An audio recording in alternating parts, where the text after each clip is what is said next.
Post-Hurricane Milton. Chairs were just floating, couches were floating, everything was floating. How the storm slammed Central Florida and what remains.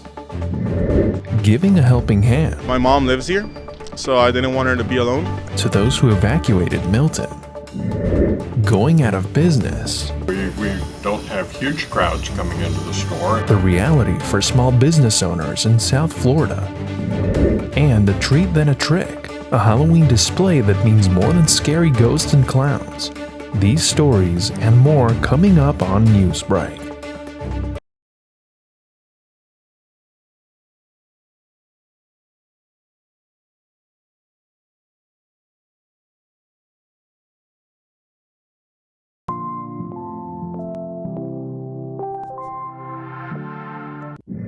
Post-Hurricane Milton. Chairs were just floating, couches were floating, everything was floating. How the storm slammed Central Florida and what remains.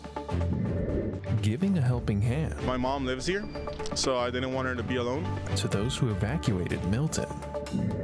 Going out of business. We don't have huge crowds coming into the store. The reality for small business owners in South Florida.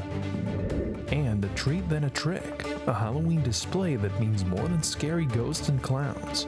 These stories and more coming up on Newsbreak. Hello, South Florida. I'm Dylan Pizet. And I'm Benjamin Cure. Today is Friday, October 11th, 2024. Live from the Lee Caplin School of Journalism and Media in North Miami, this is Caplin News. First Helene, then Milton. Now Floridians are beginning the reconstruction process. Rescue and recovery efforts continue as millions of Floridians remain without power. CNN's Ivan Rodriguez has more on the aftermath of Hurricane Milton from the East Coast. Florida officials say Hurricane Milton set off a number of deadly tornadoes before making landfall. County officials say well over 100 homes were damaged here in St. Lucie County. Floridians dealt a 1-2 punch by major hurricanes, now trying to pick up the pieces. What we need going forward is just kind of empathy for our residents. They just went through 2 major hurricanes in our area, and so many have lost their homes, their livelihoods, and now they have to find a new place to call home. A once-in-1,000-year rain event flooding homes in areas that weren't expected to flood. It was terrible. The water was so cold. The chairs were just floating, couches were floating, everything was floating. On the West Coast in Clearwater, entire lives upended by flooding in a non-evacuation zone. These are folks who didn't have much and they've lost everything. While on the East Coast, communities flattened by an unprecedented rash of tornadoes. Multiple people have died, and authorities say more casualties are expected as search, rescue, and recovery efforts continue. We're sifting through all this debris. We're trying to use dogs to search for people. We're trying to make sure that we're doing everything we possibly can to rescue as many people as we can. At least one of those tornadoes struck a retirement community consisting mostly of modular homes. The sheriff here in St. Lucie County says search and rescue efforts are still underway. In Fort Pierce, I'm Ivan Rodriguez. Several people were reported dead after a series of deadly tornadoes in St. Lucie County. Before Hurricane Milton made landfall, more than 160 tornado warnings were issued in South Florida, with St. Lucie County being one of the most affected areas. More than a dozen people have died, and hundreds of homes were either damaged or destroyed in the area. Many community members say they have never experienced anything quite like this. Never have I experienced damage or the amount of tornadoes that came through this area. And it was the most frightening thing I've ever lived through. Authorities urge residents to remain home and let first responders do their job as search, rescue, and recovery efforts continue. No storm surge in Miami, but a population surge from Milton as evacuees fled from the hurricane's cone. Caplin News reporter Anna Trinidad headed out to a local Publix to show a different kind of hurricane preparation. Because of Hurricane Milton, residents from the Central Florida area have been migrating to their families here in South Florida. We went to a few grocery stores and asked both shoppers and employees how Milton refugees have changed things up in the past few days. This week, South Florida residents have been met with a large amount of guests. Hurricane Milton has caused many Central Florida residents to move south to avoid strong winds and record-breaking floods. Relatives have had to open their doors for multiple Central Florida evacuees. My mom lives here, so I didn't want her to be alone, and I also have lots of friends in here. Besides the point of that, the friends that I travel with, Like I traveled with 4 girls.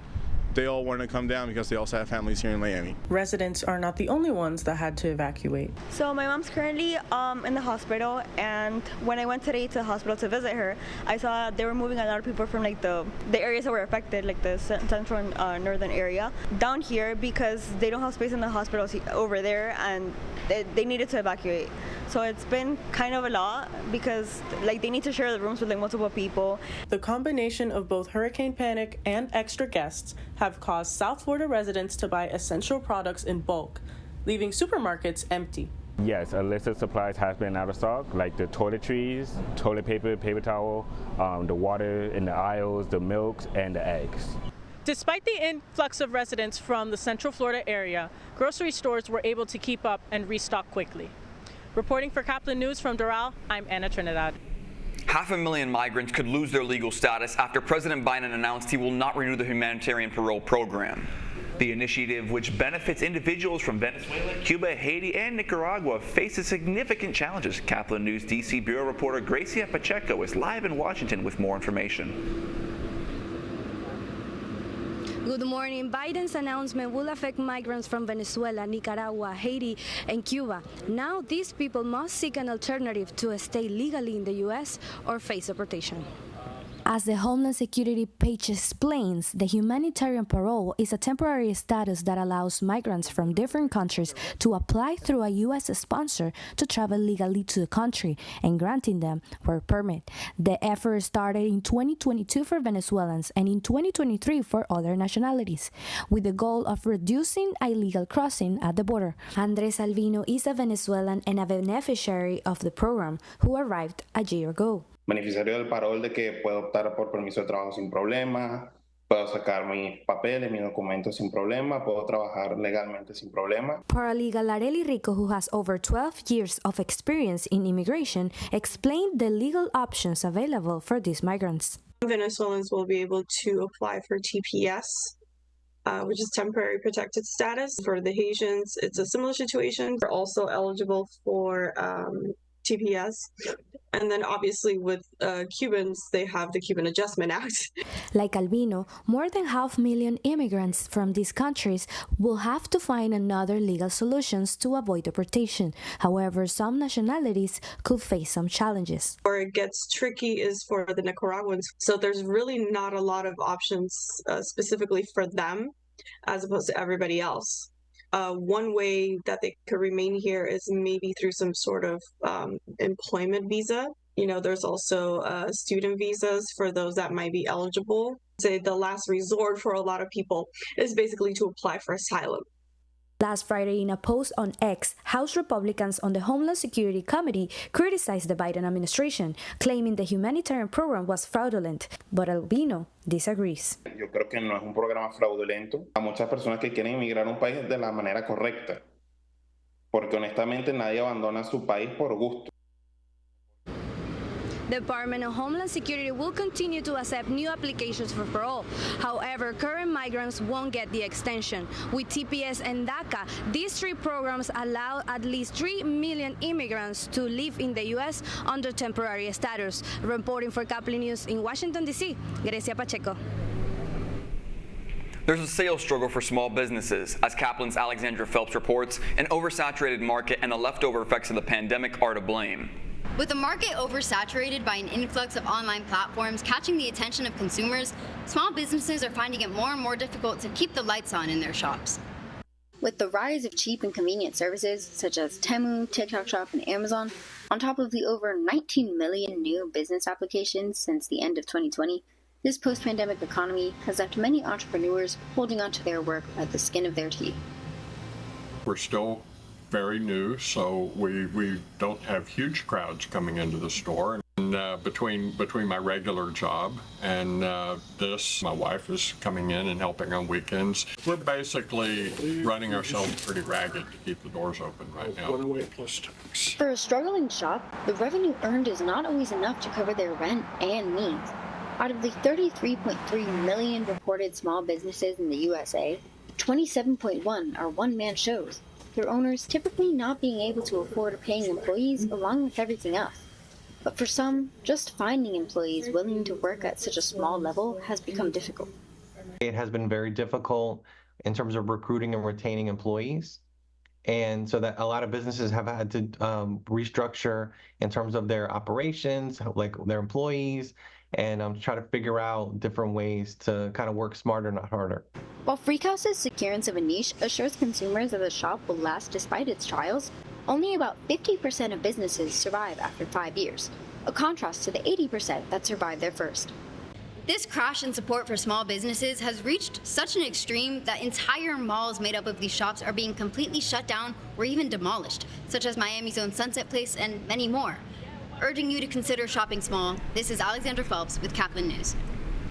One of the greatest tennis players of all time announces he's hanging up his racket. That's still ahead, and so is this story. When you come in person, you can make a donation to this purple box right here, which has lights on it that aren't turned on. You'll see the sign down below, which tells you that that's the Autism Speaks donation. A Halloween display raises more than just scares. Newsbreak will be back in 2 minutes.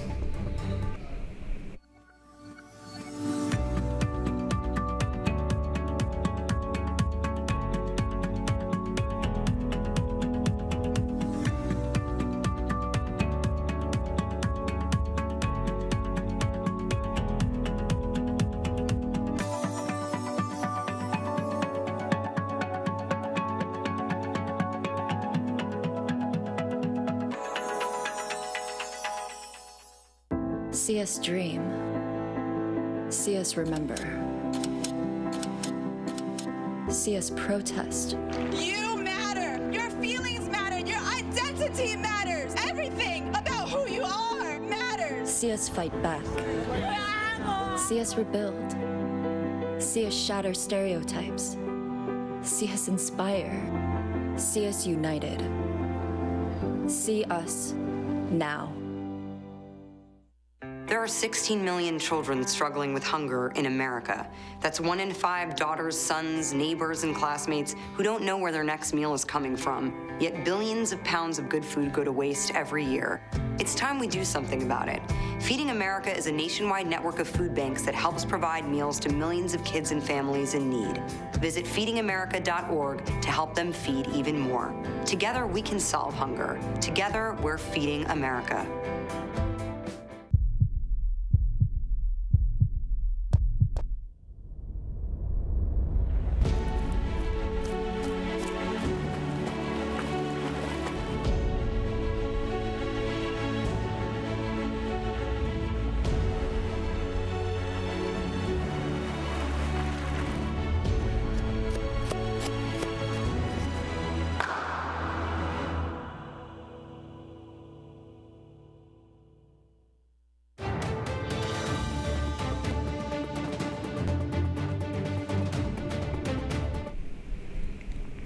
Just in time for spooky season, a boy used his passion to create a Halloween display that raises money for autism awareness.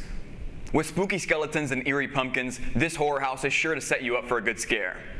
The artist behind the creations, 12-year-old Braden Willis from Providence, Rhode Island. But these chilling expositions aren't just for fun. Braden has autism and uses these spooky assortments to raise money for the Autism Speaks nonprofit. When you come in person, you can make a donation to this purple box right here, which has lights on it that aren't turned on.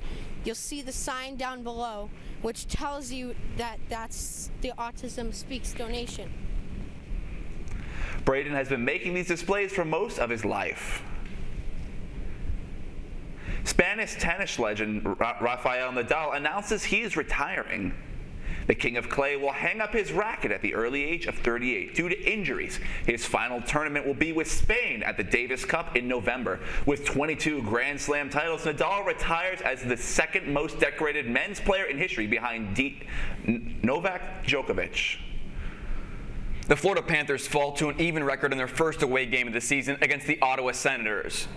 It was a costly game for the Cats as they lost their captain, Alexander Barkov, to an injury late in the third period. The Senators scored in the first 2 periods, and the team just could not recover. The final score was Ottawa 3, Panthers 1. The Panthers will travel to upstate New York to play the Buffalo Sabres on Saturday at 7 p.m. Eastern. You're watching Newsbreak, and we're coming right back. How prepared is your family if a tornado shows up at your doorstep, or a flood, or a hurricane? You can't just turn away a natural disaster. That's why it's important to go to ready.gov/plan now. It has the tools and tips you need to make an emergency plan with your family. So if disaster comes knocking, let's go. You'll be ready to help keep your family safe. It's just a pizza. Yes. Make a plan today.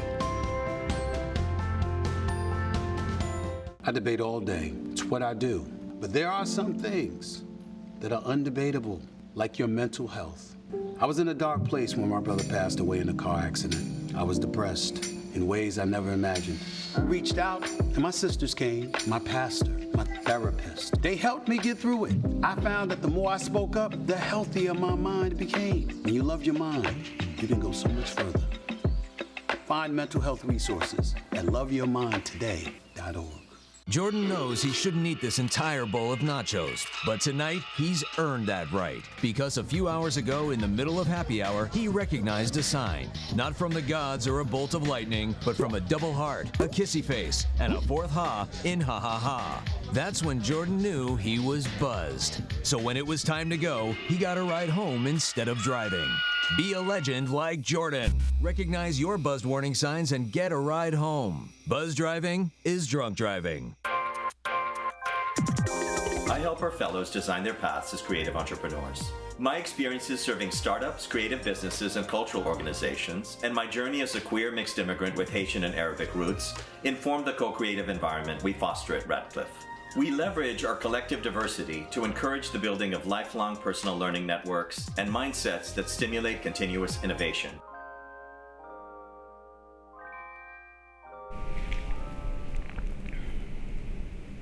That's all the time we have for Newsbreak. I'm Benjamin Cure. And I'm Dylan Pazea. Get more news anytime at caplinnews.fiu.edu.